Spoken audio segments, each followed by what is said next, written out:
Hello and welcome to the second in Cmec's debate series for the Conservative Party Conference 2023, CPC'23. I'm Charlotte Leslie. I'm the director of the Conservative Middle East Council. Cmec was set up more than 40 years ago under Margaret Thatcher by Lord Carrington to help Conservative parliamentarians and others understand the complexities and the nuances of the fascinating MENA region, Middle East and North Africa. Today, I'm absolutely delighted to introduce a superb panel to talk about an area that may have fallen off our headlines, but its devastation has gone nowhere. I'm delighted to introduce, as the chair, who's going to be taking over from me from here, Alistair Burt, who has been Middle East Minister and is an enormously respected and, may I say, much loved and admired figure across the region. Alistair, over to you. Thank you very much, Charlotte. It's a real pleasure to be here, to be talking about a subject that we need to discuss in some depth, and I think the next hour will be very revelatory for all of us. And I'm delighted to be joined by two significant colleagues. Next to me, Shayan Talabany works with the Tony Blair Institute, knows the region extremely well, and has valuable insights on the people behind the region and the events which help shape it now and in the future. Coughlin, defence editor. I think these monikers are very important in media world. Defence editor, much respected defence editor of the Telegraph, and the author of this book, which came out very recently, Assad, The Triumph of Tyranny. I've read it. I encourage everyone to read it to understand even more about what's happening in the region. But again, Con knows the defence and security and the politics of the region extremely well. So we are well served by our panel. And I wanted to start by asking Con straight away, who is Bashar al-Assad? Tell us a bit about him. And try and answer one of the questions that I think ought to be on our minds. Why didn't we spot this man coming? Well, thank you for your very generous introduction, Alistair. Who is Bashar al-Assad? Well, in a nutshell, he was the man who was born not to be president. I think that's one of the keys to Bashar and our engagement with him over the years and the misunderstandings we've had. As the second son of al-Assad, the founder of the Assad dynasty in Syria, Bashar, as a young man, was not really in the spotlight. His elder brother Basil was the one who was being groomed for the secular succession, which is what has tended to happen with some of these secular dictatorships in the Middle East. Gaddafi tried it with his son, Saif al-Islam. Mubarak tried it with his son and paid the price. Bashar al-Assad, al-Assad, during the 70s and 80s, was very keen that his son Basil was groomed to succeed him as president. And of course, Hafez had suffered a major heart problem in the mid-1980s, so he was very aware of his mortality. So that made him even more determined to groom his eldest son for the leadership. Of course, there was opposition within the family, notably from Hafez al-Assad's brother Rifat, who tried to overthrow his brother when he had his heart problems in the mid-1980s. He failed. He was sent into exile, but even from exile, he was a very problematic individual. Basil, unfortunately for Hafez, died in a car crash on his way to Damascus airport, driving at speed in his very fast Mercedes, and drove into a roundabout and killed himself. At that time, Bashar was studying in London to be an ophthalmologic surgeon at the London Eye Hospital in West London. I've interviewed some of the people who trained him at that time. He was a very ordinary student, a very diligent student, and as an individual, a very diffident person, not the sort of person anyone would expect to become the president of Syria.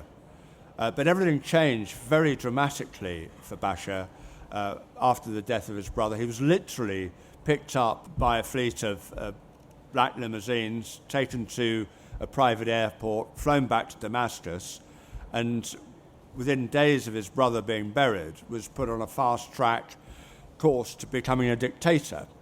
And again, one of the more interesting subjects for research for my book was talking to some of the people who've been charged with educating Bashar in the ways of the world, particularly the rather ruthless world of Syrian Ba'ath Party politics, where there was a residual resentment to the idea that Hafiz al-Assad could have one of his own family take over the country, because the Ba'ath Party had been riven with different factions, and through the years, different factions have been in power. So then there were some people that thought, number one, why should Hafiz remain in power?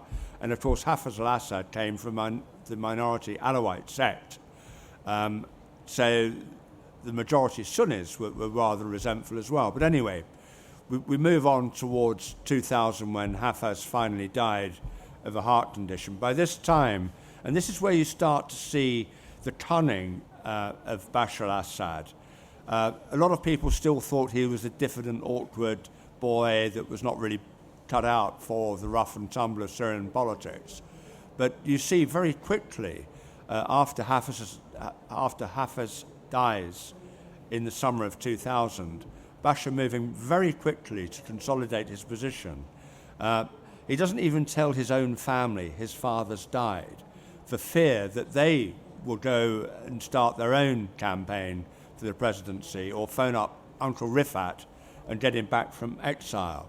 He calls a meeting of his senior military commanders and goes through each one of them and telling them whether they could serve with him or whether they were about to be dismissed, and if they were staying on, that he would be testing their loyalty. So very, very quickly, you get this idea of somebody making sure that he's got all the levers of power under his control. So why did we miss this? Why was this the impression in the West that it was an ophthalmic surgeon who'd taken over in Syria? He had a notable visit to London at an early stage when the government thought well of him and all that. Why didn't we recognise that the very background he came from and his father's brutality in putting down any resistance was almost bound to be replicated in the son? Well, I think there was a degree of wishful thinking, Alistair. I think, first of all, Hafiz al-Assad had been a very difficult person to deal with on the international stage. You'll recall that Bill Clinton invested an enormous amount of effort trying to get Hafiz al-Assad to sign a peace deal with Israel. And at every turn, Hafiz basically played for time and didn't do a deal and just prevaricated. And on top of that, he oversaw a rather ruthless regime. So when he died, I think, as I said, there was a degree of wishful thinking that this unknown quantity, with a Western-educated wife, his wife Asma, was a very appealing individual in terms of her Western education. She was brought up in London, went to all the right schools, hardly spoke Arabic at the time they married.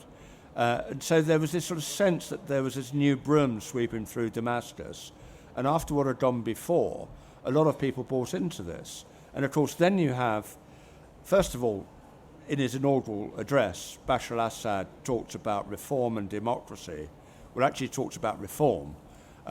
Everybody thinks the speech is talking about democracy, and there is a brief moment called the Damascus Spring when political groups that have been suppressed under Hafiz start to make a comeback. And you have this sort of brief period of about a year where you have political movements meeting and making demands. But within a year, most of these people have been locked up again. And Bashar privately admits that he wasn't talking about political reform, he was talking about economic reform. And there's a very big difference. Then, of course, you have the 9/11 attacks, and everybody wants to get Syria on side. So there's a lot of attempts to bring Bashar into the Western fold?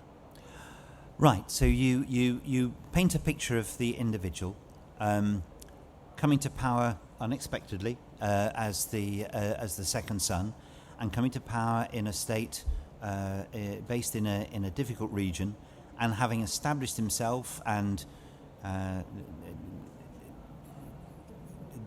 dealt with an early stage of reform process in a way that perhaps the West would not have wished him to go. Again, it seemed that we were subject to our own wishful thinking about how the region would move when we got to 2011 and when we got to the issue of the so-called Arab Spring, the various protests. And as we saw with Tunisia and then Egypt and then Libya, what we had was a process, it seemed to me, of successive autocrat leaders learning from the others. What had happened to Tunisia was not replicated quite by the Egyptians, and certainly not by Gaddafi in Libya. And then things began to happen in Damascus and Daraa, and things began to happen in Syria. The story we know full well of what happened, but I want to ask someone who knows the region very well whether at the outbreak of those protests, which I recall as people not wanting a change of regime but wanting political reform, whether there was anything different that we could have done at that stage. Did we understand the opposition forces well enough? Did we again have wishful thinking about what we anticipated happening with the protests, that they would follow the same course of events as they had in North Africa? What did we get wrong, and why did Syria progress with its civil war as it did? What do you think, Shayan? Thank you, Alistair. It's important to start off by saying that, what you've just said, which is that the Syrian people had genuine grievances, and as did many others in the region, at the outbreak of the Arab uprisings across the region. I think the trouble was that very quickly the Western world, the UK included in that, again, wishful thinking is the terminology, Con, that you used, took a very strong stance in support of particular factions and of the opposition, not just in Syria, but in many other contexts as well. Similarly in Egypt, in Tunisia, and I think what's very important to understand is that across the region, in each of these countries, there are similarities and there are, common denominators, but they're also very, each country in the region has its own history, its own interactions with the Western world, with the rest of the world, and has its own significant contextual grievances as well. So I think what we thought was essentially a civil war very quickly escalated into more of a sort of geopolitical, at least a lot of geopolitical actors. Others got involved from outside Syria. Absolutely. So it really came from, again, I think a kind of a lack of understanding and also wishful thinking from Western partners when it came to the region and what they saw as the future of the region. Such as sort of very overtly supporting perhaps parties that supported a particular vision of political Islam and others. But it also came from a position where, I have a story that I've shared with you before, Alistair, but I spoke to someone, I was very lucky at the time to be able to speak to someone who was quite senior in the Arab world in 2011, and I was much younger then. And I said, so much is happening so quickly in the region. We've seen what's happened in Libya. We've seen what's happening in Egypt. Stories that my parents and even the generations before them, some of them, some of these figures had been in control and power in these countries. So what's going to happen to Assad? Is he going to fall as well? What would happen if he did? And the answer was, of course not. What are you on about? Assad is not going to fall in a day and a night. It's a completely different context here. And I think what that tells us is that actually, if you spoke to regional, figureheads and leadership in the region at the time, they had a much deeper understanding, naturally, of their own region and of the countries around them, and would have been able to provide perhaps more, useful input into how to address the Assad problem initially. Did we misunderstand the ruthlessness with which Assad would be prepared to defend his position? I think the interesting thing is of course, Assad comes from a particular background, and his father, of course, before him had a certain reputation, and the Ba'ath Party. I'm very familiar with Iraqi politics as well, and with the Ba'ath in general. So that comes with its certain connotations. But I think equally, the reaction, let's say, immediately towards Syria and towards Assad didn't help in kind of pushing him into perhaps a certain camp and pushing him into a certain response. So not to take away from the genuine grievances of the Syrian people at the time, and also now, having to deal with Assad, more than 10 years on, but also understanding that, actions have consequences. Right. This is not going to be a session when we simply look back over the years of the conflict. We want to be looking ahead. We want to look at Syria today, and we want to look at what happens next. But I do want to talk about one of the pivotal incidents in the civil war, which had significant ramifications, and get the impression of both Con and Shayan in relation to that. And that was the notorious red lines. I'm sure this informed audience will remember very well that President Obama had made it clear, or it seemed to have made it clear, that should chemical weapons be used in what was becoming a ruthless barrage against the civilian population as the conflict went on, if chemical weapons were used, for him it would be crossing a red line and there would be consequences. Of course, chemical weapons were used at Ghouta, shown right across the world, and the red line was called into question. The British Parliament took a decision not to allow David Cameron the option of military action. It wasn't a decision to stop military action, it was just to prevent the Prime Minister having the opportunity, had it been necessary. Shortly afterwards, President Obama also decided there was to be no further action. Were we wrong to take that decision? And what were the implications of showing an autocrat that the West was not prepared to take action? For instance, in Moscow, did someone learn a lesson from that? Shayan first, and then Con. Of course, Alistair, absolutely. I mean, I think a series of things happened in the region post the sort of Arab uprisings and post the infamous red lines comment by President Obama at the time.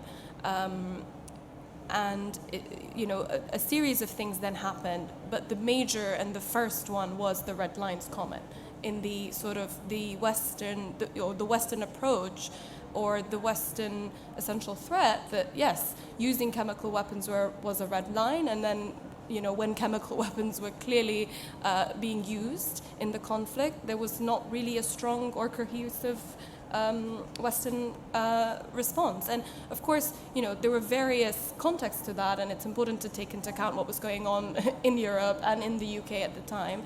But it set a very dangerous precedent. And of course, then following that, it was the wider sort of US withdrawal from Iraq, from elsewhere in the region. And then, we saw what's happened in Afghanistan, sadly in the last couple of years. And then, it's no sort of secret that, of course, this has set a precedent for other geopolitical actors, other powerful actors around the world to take certain decisions, including the decision to go to war in Ukraine. So a pivotal moment, not just for Syria, but implications beyond, Con.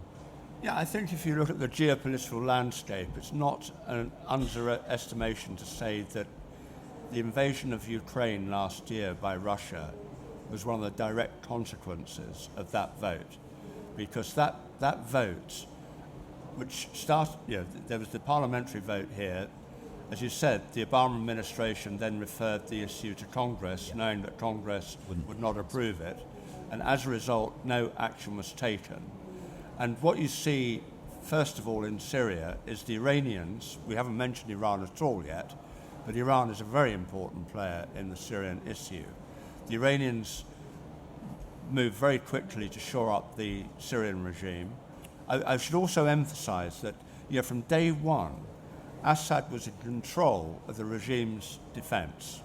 A lot of people thought he was a captive of the Ba'ath Party and the Republican Guard, but the book demonstrates unequivocally that from March 2011, Assad was in charge. He was in charge of the repression. He was in charge of the chemical weapons attacks. And our failure to act against the Assad regime encouraged, first of all, Iran, then it encouraged Russia to come in to defend them when the regime was in danger of being overthrown by Islamic State. And the other thing is that what I think, and you were there, Alistair, so I'd love to hear your views, because you were in the room, as they say. But if we weren't taking military action to destroy the chemical weapon stockpiles, there was other things we could have done. We could have set up humanitarian corridors. By 2013, late 2013, there was a massive humanitarian crisis. There was an opposition movement that we could have backed. We could have established no-fly zones over Syria, as we had done over Iraq for the whole of the 1990s. There were alternative options, but almost it was as though if we can't do the chemical weapons, we're not doing anything. We turned our back on the conflict, and the consequences were absolutely devastating for the Syrian people. But I'd love to know how you saw it, because you were inside the room.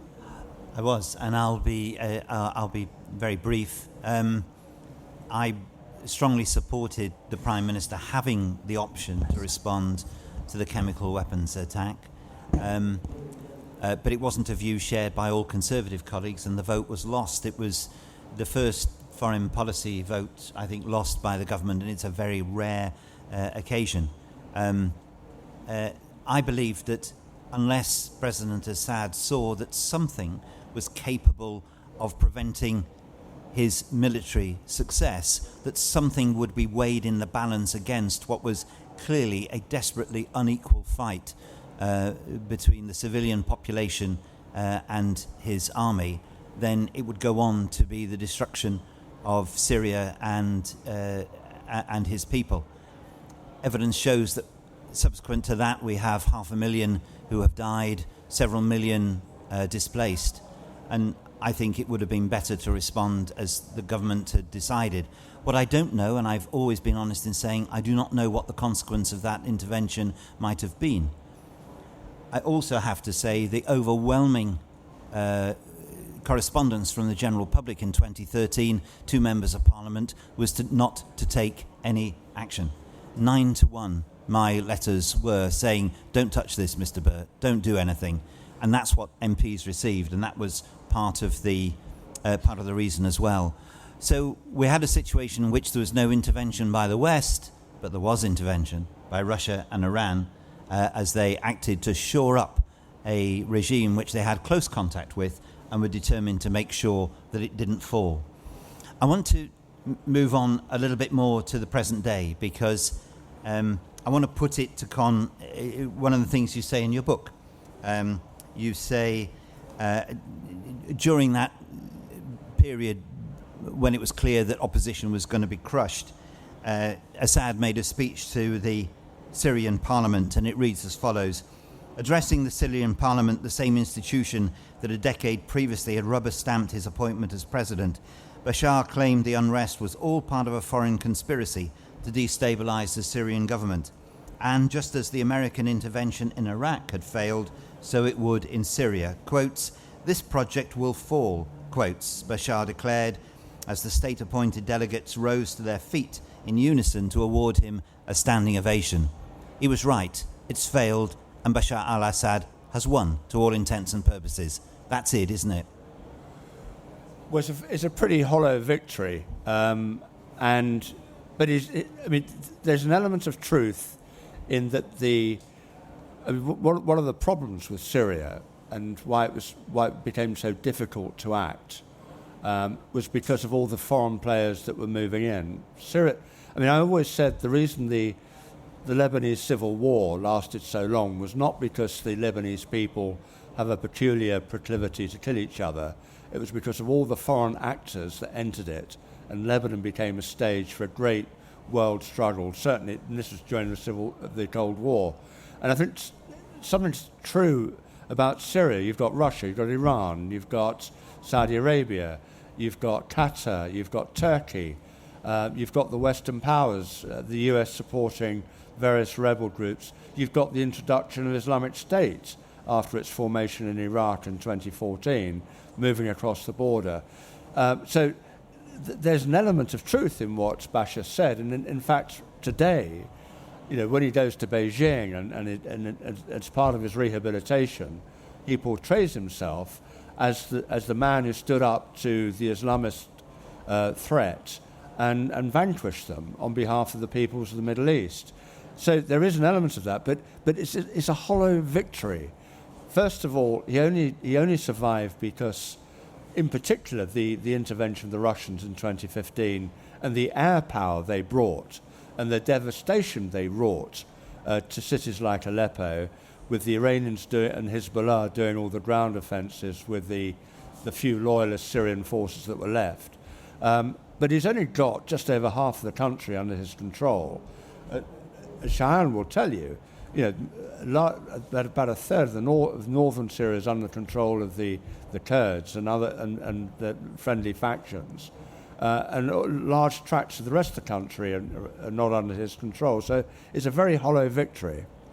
I was going to ask Shayan now, how is Syria now, and will it hold its territorial integrity in the future, or will Syria be dismembered to some degree? What's the feeling on the ground at the moment? It's a really important question. I think in terms of, first off, I think it's important to talk about, yes, Assad is, partially in control of large swaths of the country, the majority of the country, but it's a really narrowing or an ever continuously narrowing support base.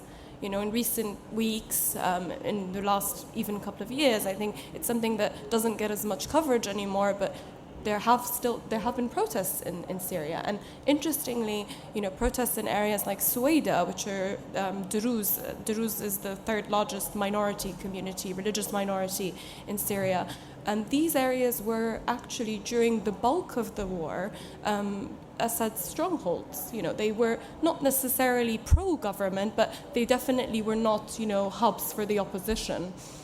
So there's this ever-narrowing support base for Assad in the region. However, I think the general appetite, geopolitically speaking, around the region is not one of necessarily carving up of the country. There are lots of actors still involved. You have the Kurds in control of certain parts of the country, particularly areas which are fundamental actually for the regime because they're oil-rich areas. You also have the Turks in control of certain areas and in support of certain opposition groups and other regional actors as well. And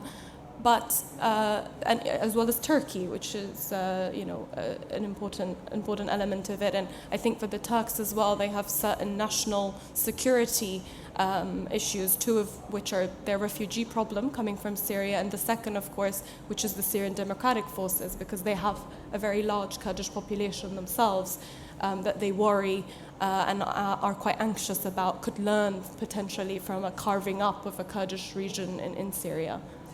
There are huge numbers of refugees in Lebanon, in Jordan, yes.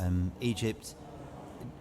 Do you see the refugees going back? Does Assad want them to go back? And do the countries that have been so extraordinarily generously hosting them want to push them back, or are they going to be able to stay? So I think for the regime itself, having large swaths of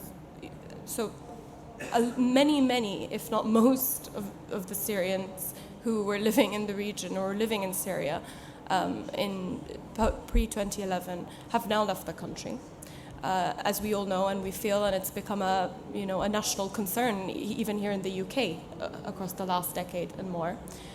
I don't think that the regime itself even necessarily wants these people to come back. They will play their cards, and there are certain, they may try to leverage the problem of the refugee crisis because they do know that it is a top concern for many of the surrounding countries who are harboring, the brunt of the refugee issue. But even in countries like Turkey, for example, that I mentioned, where the refugee problem is at the top of the agenda, both the opposition and the AKP Erdogan have basically spoken out about the want or the need to move refugees out of Turkey and back into Syria. Even there, I think there's been this general sentiment now with the most recent election in Turkey that no, actually, there's probably less benefit in moving Syrians back, and actually it could, depending on what happens in Syria over the next few years, mean that more refugees will come in. So there's this want to sort of freeze the conflict, let's say. So a hollow victory with parts of Syria destroyed, population displaced, problems around the country caused by what has happened. I'm wondering, Con, did anybody ever verify a piece of intelligence information that I remember being given to me right at the beginning of the conflict? One of President Assad's siblings is called Maya, and there was a reported conversation picked up on the intelligence network that Maya had been speaking to his brother, and he reminded Bashar that when his father had become president of Syria, the population was round about 10, 12 million. And he said the population is now 22 million. If it becomes 10, 12 million again, it doesn't really matter, does it? Did you ever get that piece of information? Was that ever verified? I didn't get that piece of information, but I did get quite a lot of information about the relationship between Maha and his brother, because Maha was regarded as very much being a hot-headed, unreliable individual. I mean, somebody who knew him well prior to the civil war said he spent most of his time drunk. So he was not somebody suited for high office. But once the civil war started, Maha was one of the people at the forefront of the very repressive measures. And I mean, the thing that I was really looking at was just how involved Bashar al-Assad personally was in the war crimes committed. Because, as you said, Alistair, we've got 500,000 people dead in this conflict. We've got half the population of 20-odd million displaced.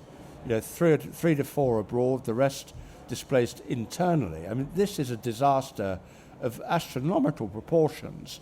And yet, at a time when we've got Putin being charged for war crimes over what he's done in Ukraine, nobody seems at all interested in holding Bashar al-Assad to account. And if we ever get there, the role of Maha as the enforcer is going to be very important in what the investigations come up with. This brings us neatly to the issue of so-called normalization.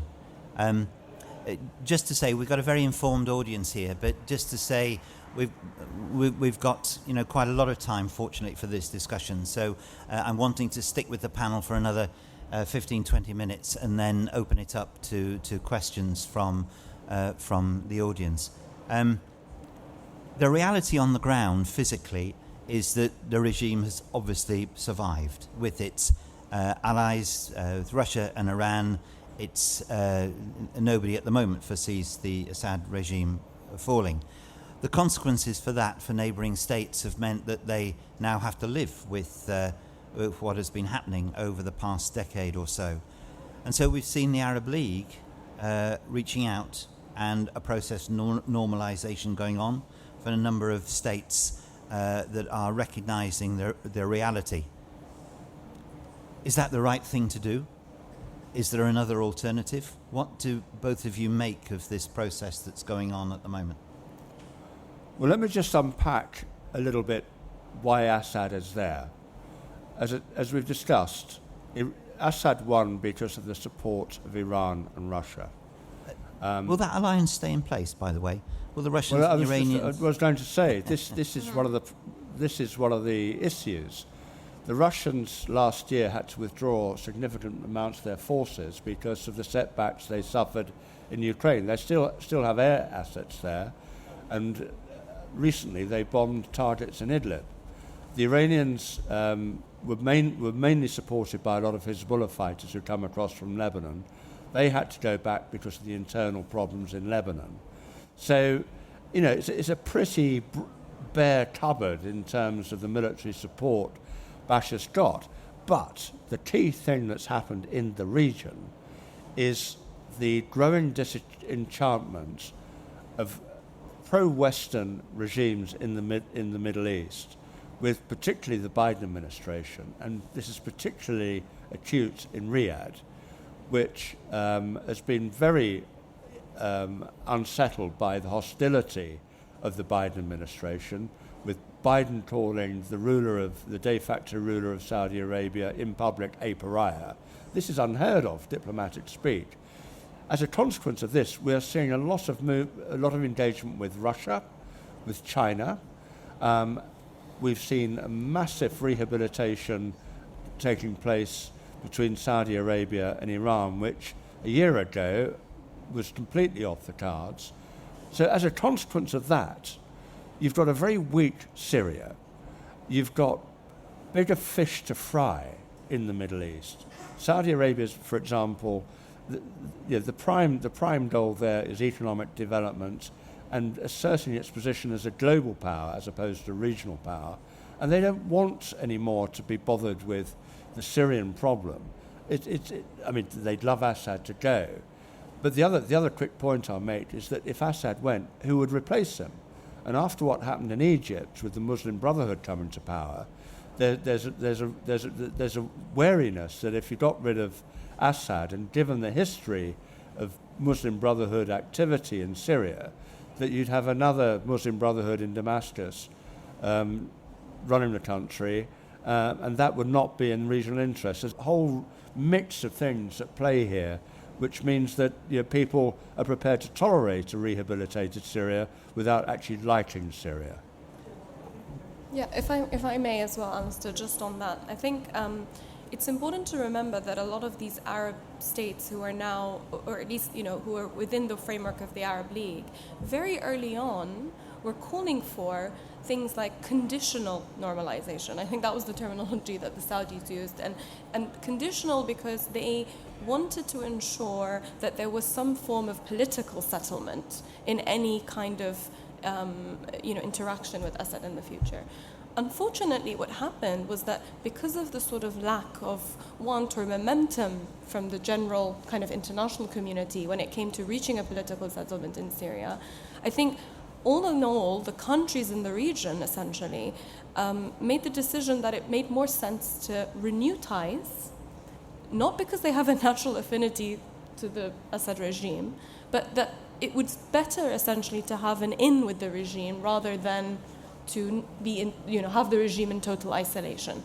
And I think that comes from an understanding that the more, even things like sanctions regimes need to be understood in a way that what are the implications? In the long term, does it mean that countries like Syria naturally and the Assad regime feel that they have to strengthen their relationships with countries like Russia and Iran because of, no other avenues to turn to. So I don't think that the normalization, as they've been calling it, really is a natural, affinity with Syria, and I don't think it actually, it hasn't, or at least leadership in the region, high-ranking Arab officials have admitted that political results are not going to be an imminent repercussion of the normalization process, but it is in response to real grievances from these states and from a fear that it could escalate further and that it would have a real impact on them, whether it's, the Captagon trade, which is affecting countries all over the region, which is a top priority and very, very worrying, or whether it is when it comes to jihadism and other things as well. How big a dilemma is this for the Arab world? That the reality is, on the ground, Assad has survived. The cost has been terrible. The crimes committed, the deaths of 500,000, the expulsion of many others. and of course this is a regime that was expelled from the Arab League and is now brought back. But the practical reality is Jordan has to deal with its neighbour. The Captagon trade has caused and would suggest even further havoc to come, means that there has to be a reality in dealing with the regime. But the moral dilemmas of that and the face presented to the rest of the world can't be comfortable, can it? No, I don't think they are comfortable, but I think there's a degree of pragmatism at play here. As we've intimated, Syria is now basically a narco state. Bashar al-Assad's the new Pablo Escobar. There is an office in the presidential palace in Damascus that controls the Captagon trade. Just explain Captagon for a second. Well, Captagon, I mean, I'm not an expert on narcotics, but... no one is making that suggestion in this room, even though you work for the Telegraph. As I understand it, it's a form of... it's a stimulant like cocaine, I think. I mean, I'm not really an expert, but it is a fairly... Addictive. It's an addictive drug, and it is now flooding the drugs market throughout the Middle East. It's particularly a problem, as you said, in Jordan. It's even got into Israel. Saudi Arabia is badly affected. A lot of countries are affected by this. And this trade was around a decade ago, and of course Lebanon has a long history of involvement in the drugs trade. A lot of Hezbollah's financing comes through the drugs trade. There are drugs networks reaching into the Balkans and etc. But the Syrian regime very cynically took control of it as a way to make money, and I think the latest US estimates are about $5 billion a year come into the presidential palace from the drugs trade. But Syria is a failed state. It's a narco state. It's a very weak state. And as I've said, there are far more important issues around the region to be dealt with than just focusing on Syria. I don't think any of the countries that have had to engage with Damascus do so from a spirit of enthusiasm. They do it through realpolitik and the wider picture and the wider security challenges, not least those posed by Iran. And the whole issue of Iran and the alliance between Iran and China and Russia. I mean, these are very challenging times for the region, particularly with an absent America. So in that context, you basically have to sort of look at Syria and say, well, we'll have to deal with these people, but we don't like dealing with them, and we prefer there to be other options, but at the moment there aren't any. That would be my assessment. So, Shayan, there's no moralising from the West in relation to this. This is a practical response to the turmoil of the last decade in which the West may have played a part, but at this stage, if Syria is being, to a degree, rehabilitated into the region, there's no room for wagging fingers from the West because of what's happened.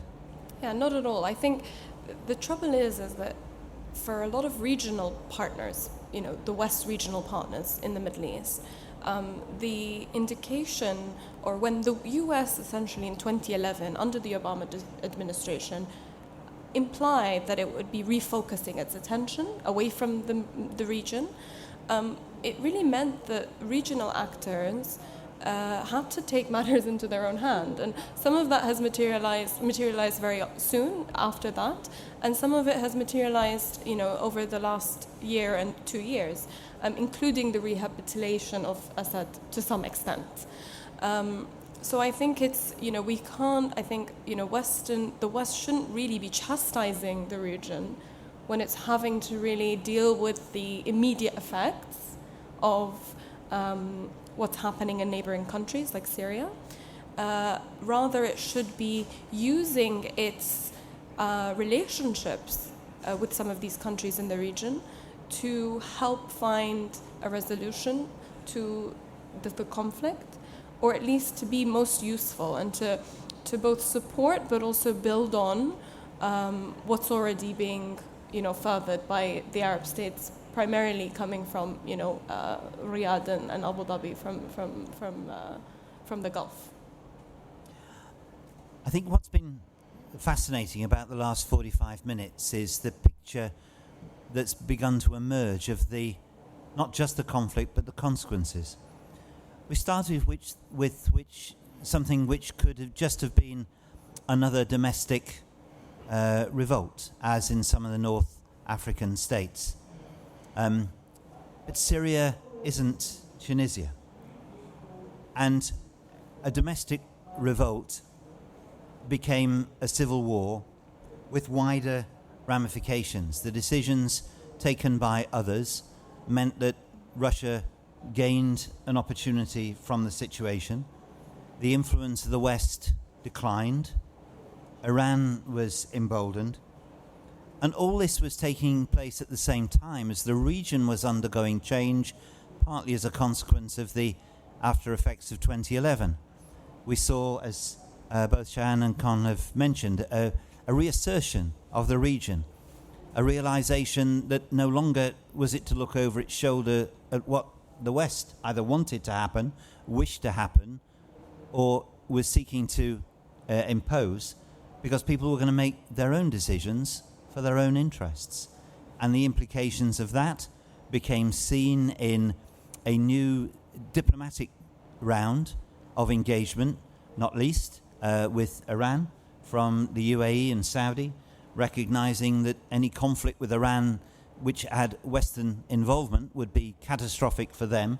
So they had to start their own descaling of tension, particularly after the nuclear deal was walked away from by the United States. New relationships with Israel, with the Abraham Accords, and the discussions now taking place, which again, perhaps unthinkable only a few years ago, between Saudi Arabia and Israel. So the consequences of the revolt, people walking through the streets of Syria in 2011 with placards saying we need some political reform, has in effect shaped the region as a whole with worldwide consequences that could not have been envisaged when it kicked off. Before we ask the audience for their views, what happens next? What's the next step in both the relationship of Syria with its neighbours, but their neighbours with themselves in, as Charlotte reminded us at the beginning, a fascinating region of fundamental interest and importance to the United Kingdom? What's going to happen next, Con? Well, I think Shayan made a very good point that, if anyone's going to engage with Syria, the bottom line must be with the aim of trying to resolve the conflict, because it is a frozen conflict. And various attempts have been made to try and get some kind of peace dialogue going. So at the very least, if there is going to be rehabilitation, there should be some effort put into this. And there are occasional spurts of activity. The Assad regime does not feel that it has to engage yet, but the other thing is that Iran has taken advantage of its support for Assad by building this enormous network of military bases along the Israeli border. So the whole Israel issue is coming back into focus, and we've had the Abraham Accords, where we've had a number of Arab states establish some kind of engagement with the Israelis. Or make more public engagements that were already there. Yeah. And now we've got, last week we had the Israeli tourism minister going to Riyadh.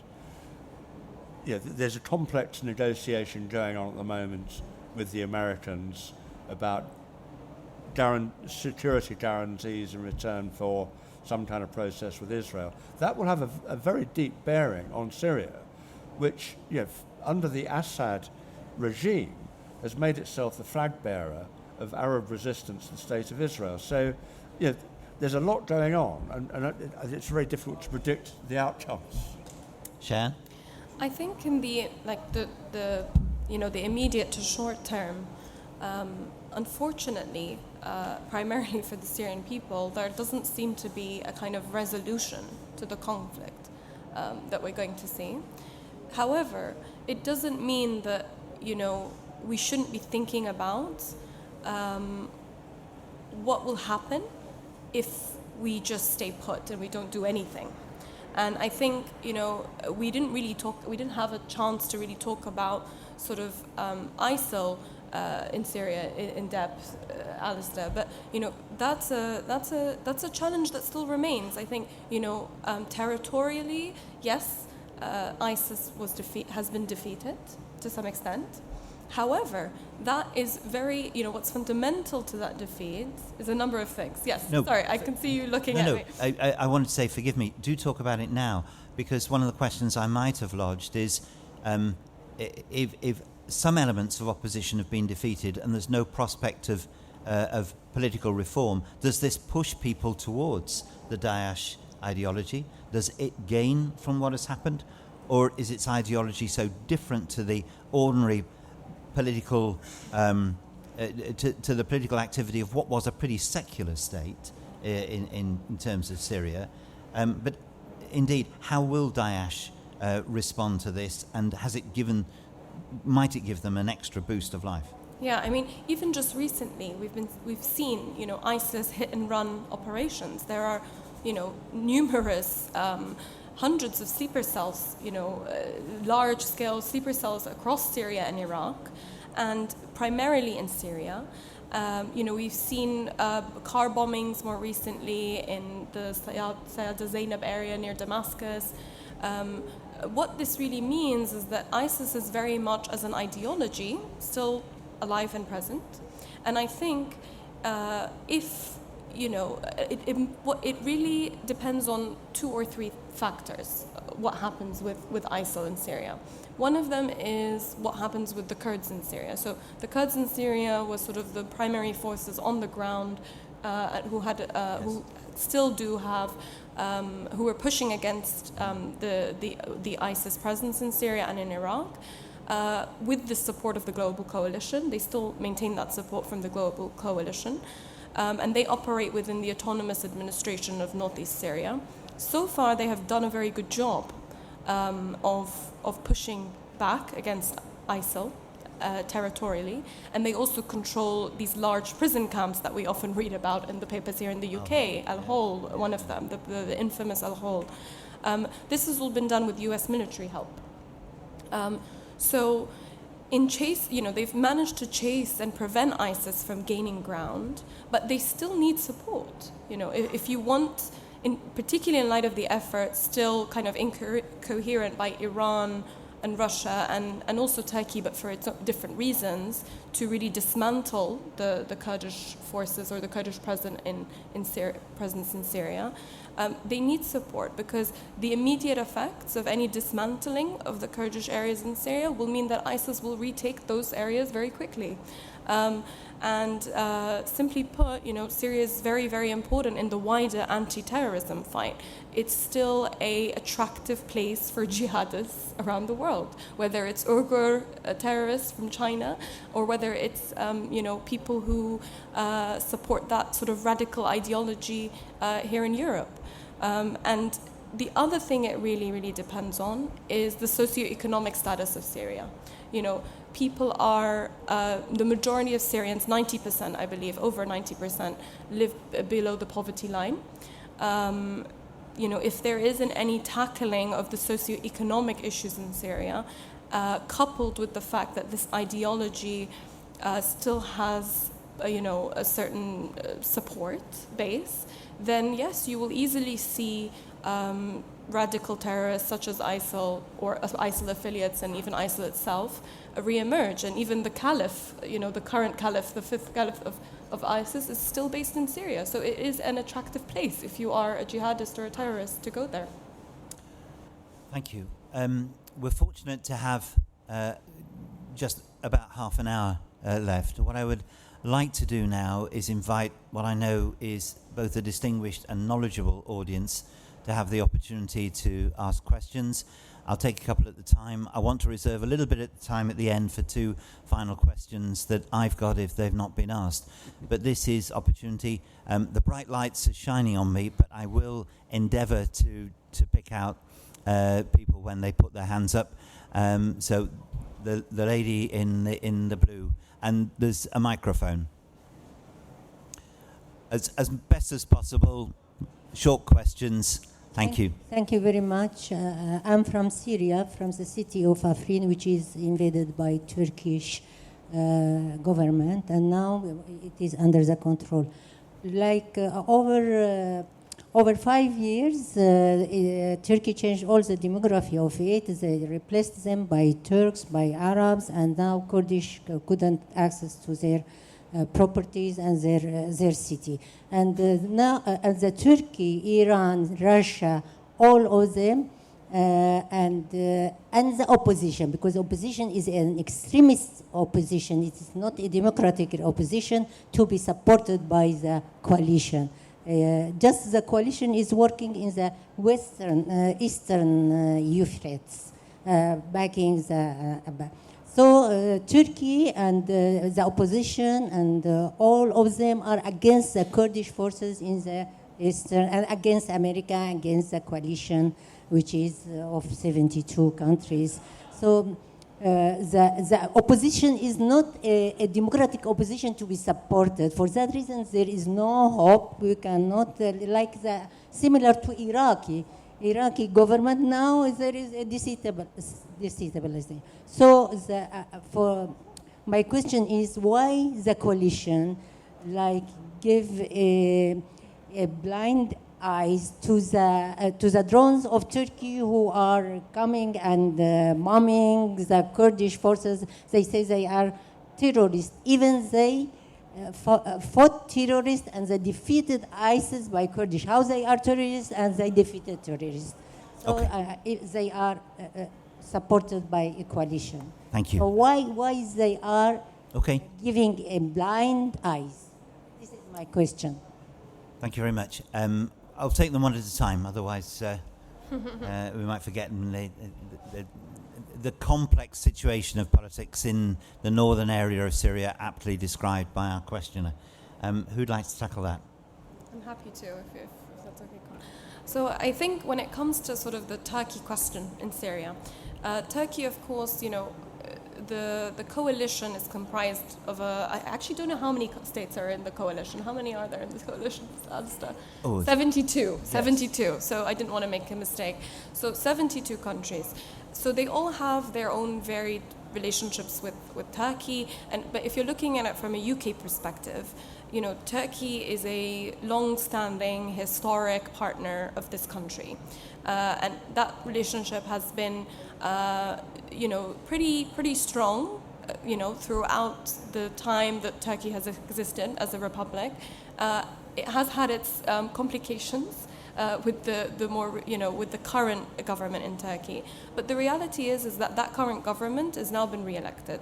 I think the key here is to understand that for Turkey, the Syria question when it comes to the Kurd is very much a domestic political issue. Turkey has a very large Kurdish population.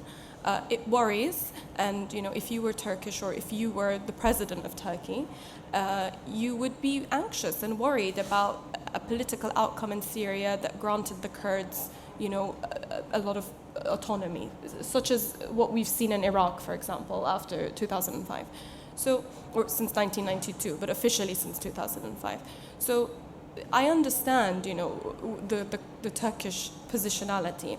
I think what can give us maybe a little bit of optimism in this kind of doom and gloom of the current situation in Syria, and is that the current Turkish president, Erdogan, who's just been re-elected, him and his foreign minister, Hakan Fidan, they were actually the primary people back in 2012, in 2012, who negotiated the peace deal with the Kurdish PKK in Turkey, which have been, the main accusation of the Turks has been that they are the affiliates of the Kurds in Syria.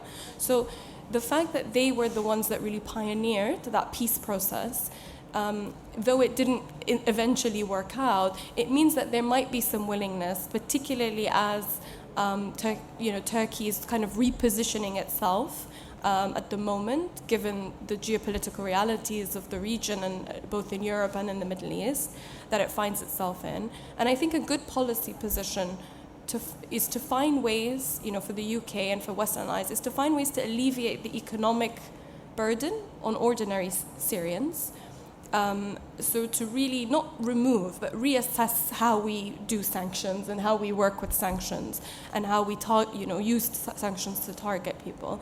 But also to think about a careful and a calculated way of engagement with the regime to some extent, whether that be through partners and allies or whether that be directly, is a question that I'm sure many are asking.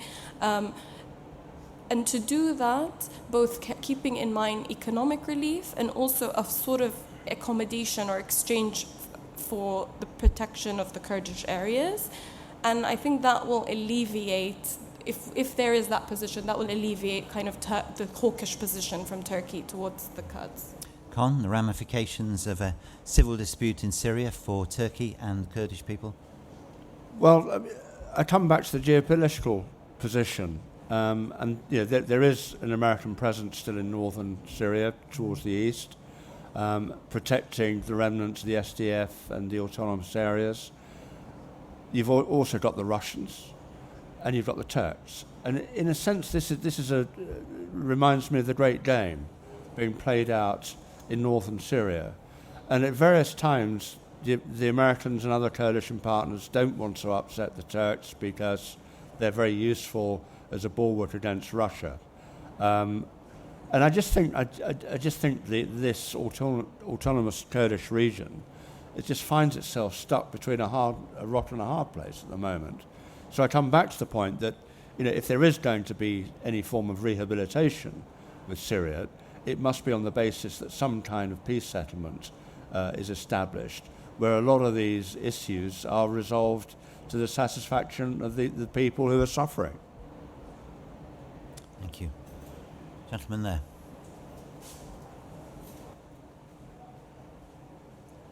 We may have answers, but we don't necessarily have solutions. Sir. So I just wanted to ask a quick follow-up, which was essentially those opposition areas were from Idlib all the way around. Is it undermining for Assad that they're still outside his control? Or is he sort of cynically willing to put up with that, given his position in the rest of the country is secure? Because there's lots of different types of areas that he hasn't moved on, and it sort of puzzles me just how long that can hold. And does he have the ability to do anything about it? Well, the Idlib area is particularly interesting, and from the Assad regime's point of view, their historic enemy has always been the Muslim Brotherhood. And one of the big concerns when the uprising started back in 2011 was the role the sort of Muslim Brotherhood remnants, allies would play. And very quickly they seemed to link up, as you'll probably remember, with groups like the Nusra Front. And so to have them all contained up in Idlib, which historically has been a very sort of Islamist, sympathetic to the Islamist cause. I think from Assad's point of view, he knows where they are, and I think he's got more important things to do at the moment than target them. But it also is a focus for American activity. It's also a focus for Russian activity. So it sort of keeps everybody engaged in a funny way. Shayan? Yeah, absolutely. I mean, just to briefly add to what Con said, I think there is, of course, Assad wants to be in control of the whole country, and he's using the kind of sovereignty card to essentially undermine the opposition as well as the Kurds in the northeast. But I think at the end of the day, the Assad regime, as Con pointed out earlier, is primarily functioning on narcotics. That's their main source of income. So the idea that he could just, somehow easily take control of these areas and actually be able to maintain that stability and control of those areas, it's not a given. And also because of the wider, context of all of these different actors in Syria, it's also probably not likely that it would happen in the near future. Another question? Gentleman on the edge of the row first, and then yourself. Thank you very much. It's been a very informative discussion. Shayan, you spoke really powerfully about the support necessary for the Kurds to ensure the enduring defeat of ISIS. One of the things that the Kurdish authorities have asked quite directly of the UK as part of that support is that the UK repatriates its nationals detained in northeast Syria. That includes around 60 women and children, some of whom were forcibly compelled to come to Syria, were trafficked to Syria by ISIS. So the US has warned of the security risks of keeping British nationals there. The Kurds have asked us to take them back. They've described it as a ticking time bomb. So I guess my question is, why has the UK not decided to provide that support?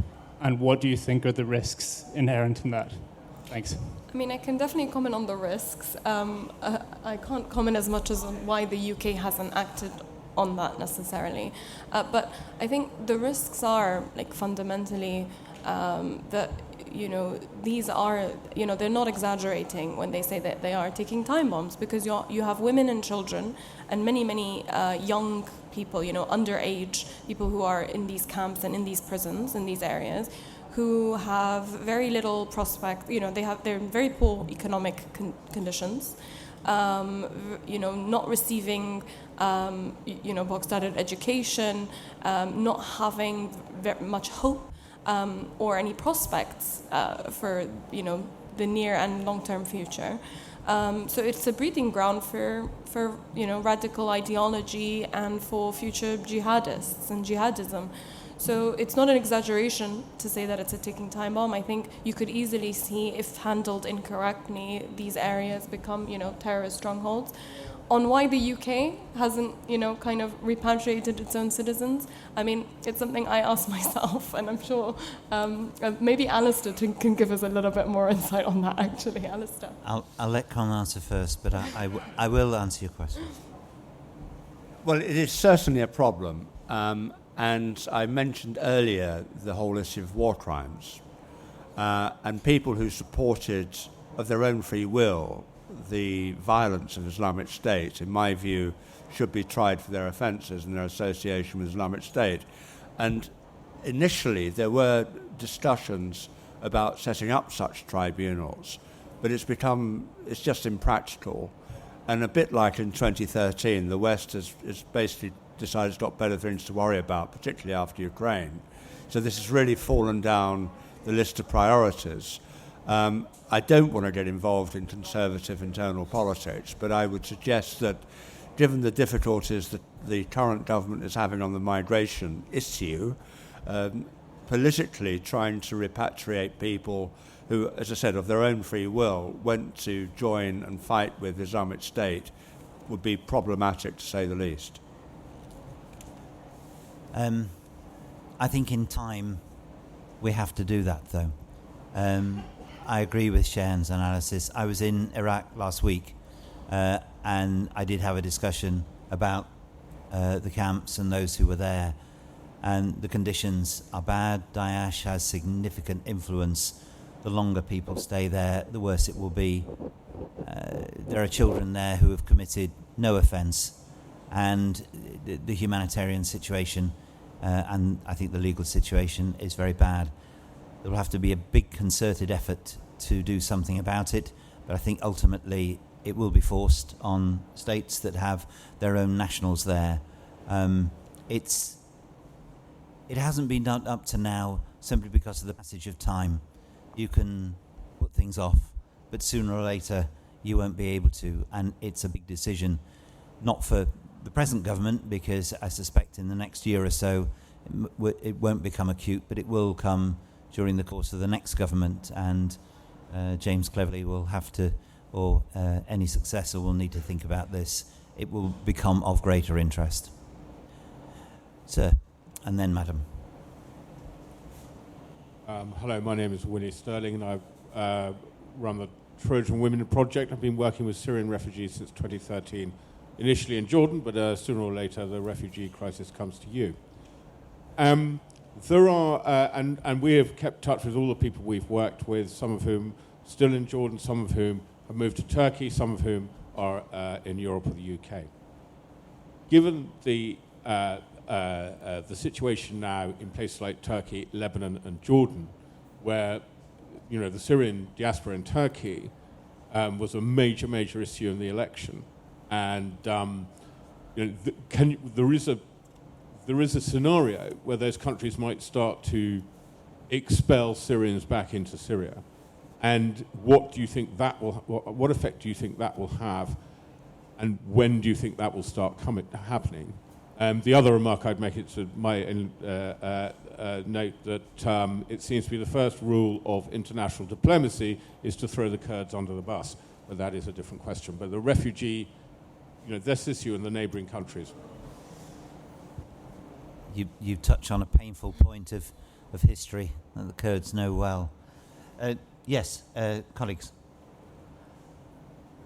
Well, I think you're right. If you look at the rehabilitation process, it was started by King Abdullah in Jordan at the end of last year, and it was started primarily because for his own national interests, he's got to sort out this problem with the Syrians. It's a similar problem with Lebanon. Lebanon's virtually bankrupt, if not bankrupt. It's got so many internal issues to deal with. It really is struggling. So, and Shayan's already mentioned the difficulties in Turkey. So, the pressure in Ankara, Beirut, and Amman to resolve this is pretty intensive. And if it's not resolved through negotiation, then yes, I can see them being forced back across the border, and that would destabilise Syria. And I think it's quite difficult to work out just how the Syrian regime would cope with this, because a lot of these people are not pro-Assad. A lot of these people's families have suffered horribly at the hands of the Assad regime, so it becomes very problematic. And as we said, this is a frozen conflict. This war is not over. So could it reignite the war again? Discuss. Shayan? Yeah, I think a lot of the countries who are are now home to large populations of Syrian refugees, I think they've realized that even though it's very politically and financially costly to them to have Syrian refugees in such large numbers in their states, they've realized that actually ending, in some cases like Turkey, their deterrent role in Syria and enabling a return of Syrian refugees could actually push, and would very likely, in my view, push more Syrians to flee Syria if the Syrian army were to take back control of these areas. So though it's politically and financially costly to them, I think they realize that perhaps just trying to keep them, certainly in the case of Turkey, in the country is the best option at the moment. On the Kurds, I think the Kurds are the victims of geography. I think that's fundamentally what it is. I don't like to, I'm not very poetic about it. I think that's the reality. But again, I don't think it's unfeasible to think about a solution that takes the Kurds into consideration. I think when it comes to the current, regime in Turkey, for example, that's a fundamental question that perhaps we should be pushing more on, because, like I said, there was willingness in the past by Rt Hon and the current foreign minister, who at the time was the head of intelligence, to push for a negotiation or a peace deal. So it's not unlikely. It's just when and if there's enough political momentum to push for it. It is, of course, illegal to force refugees to return. It's called refoulement.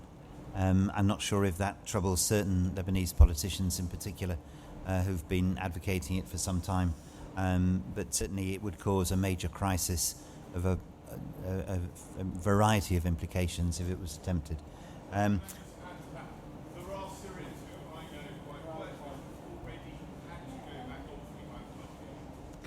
I'm going to take one final question and then wrap up with a concluding question to my colleagues on the panel. Elma Mattett from Sutton Coldfield. I want to loop round and focus on what caused the instability in the first place, and that was the Western intervention, in my view. When Cameron was in leadership, we decided to fund the rebels, which turned out to be Islamists.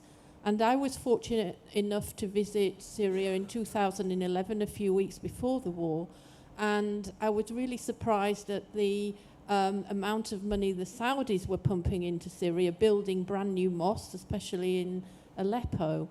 So isn't the reason, or one of the reasons why we are where we are, is Western intervention in the first place, trying to put democracy in a country which doesn't work, which we've learned from Iraq and other countries, and Libya, exactly. Well, I think it's my turn. Having, as Con says, been in the room to give some sort of explanation of how we tried to approach 2011, and we may have got certain things wrong. In the first place, the humanitarian consideration was very strong. Remember, in each of these areas, there was immediate threat to life. In Libya, the threat to life in Benghazi, and Gaddafi's known propensity to kill his opponents and the likelihood of a further massacre. And Syria, as we've just described, had a very clear history of how it dealt with its protesters. And I was moved particularly because I knew some of the democratic Syrian opposition. I know the situation subsequently became more complicated. I don't resolve from that for a second. As both Shayan and Con said, others came into the situation with different motives. But originally, I met the people who had marched against Assad carrying banners.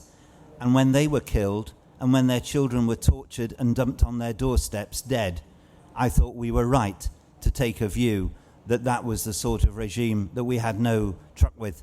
But we didn't intervene. We didn't seek to force a consequence. We did work with others. The Arab League were very clear about their views about what had happened in Syria. And there were forces. We didn't give lethal support, but we sought to support those democratically who were trying to effect change. I think the base of the question about what we have learned about regime change is very pertinent.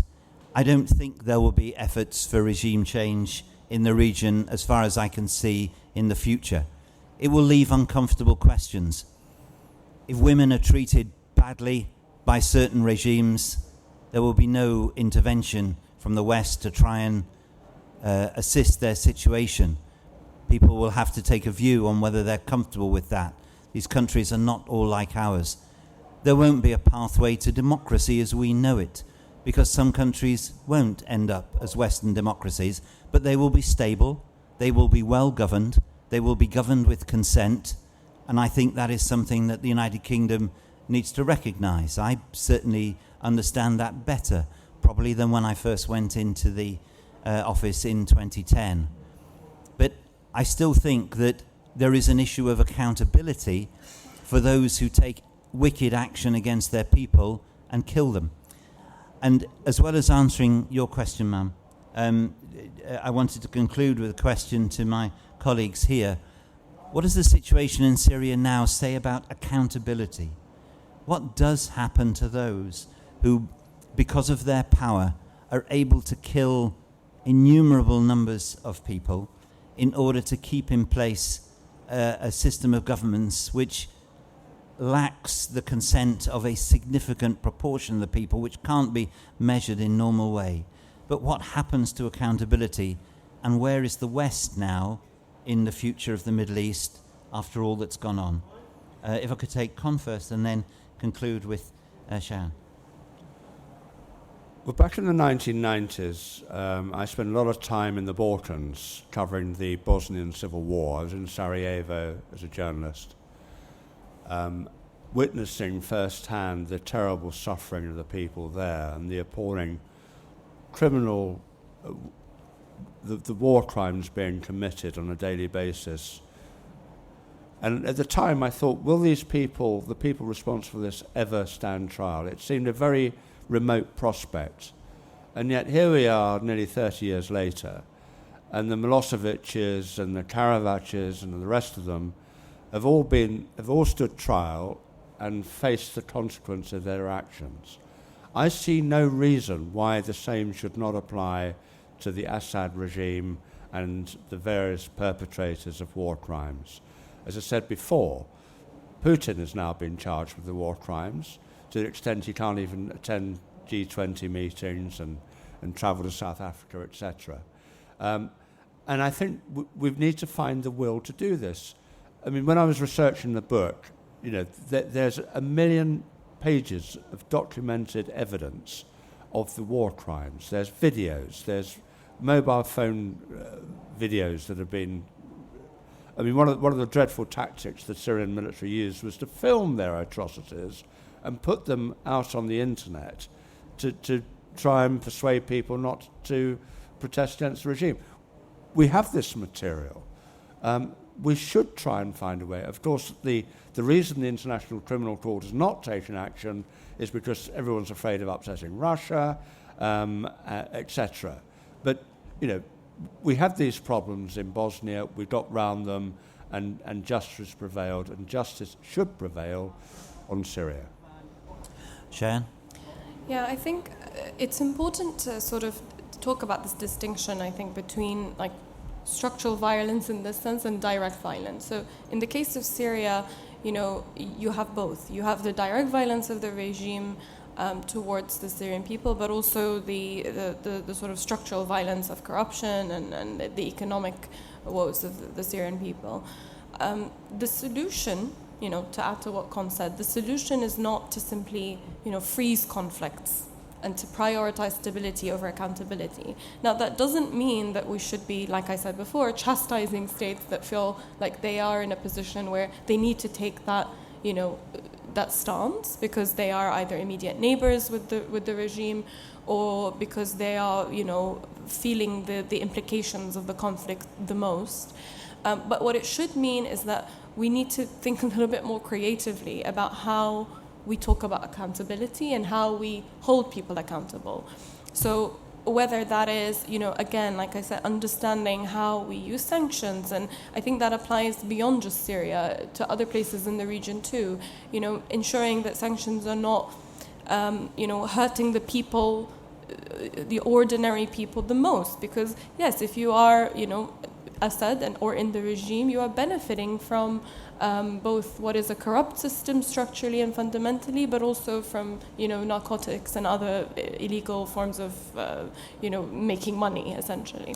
So I think in order to understand, you know, accountability, we need to come up with solutions or approaches that are a bit more creative and that balance both that understanding of structural violence and also direct violence, so that we don't end up like places like Iraq, you know, Libya, Lebanon, which perhaps, you know, had some forms of stability for certain periods of time, but, you know, you've seen the most people now protesting on the streets in those countries decades on from some of the most harsh conflicts. So I think that's an important kind of distinction to make when thinking about approaches to Syria. Thank you very much. Distinguished colleagues and friends and ladies and gentlemen, I hope you will agree with me that you could not have had two better exponents of understanding the region and the crisis in Syria than we've had with Con Coughlin and Shayan Talabany. We've been privileged to listen to their insights. I can also say from up here we're privileged that you have an interest.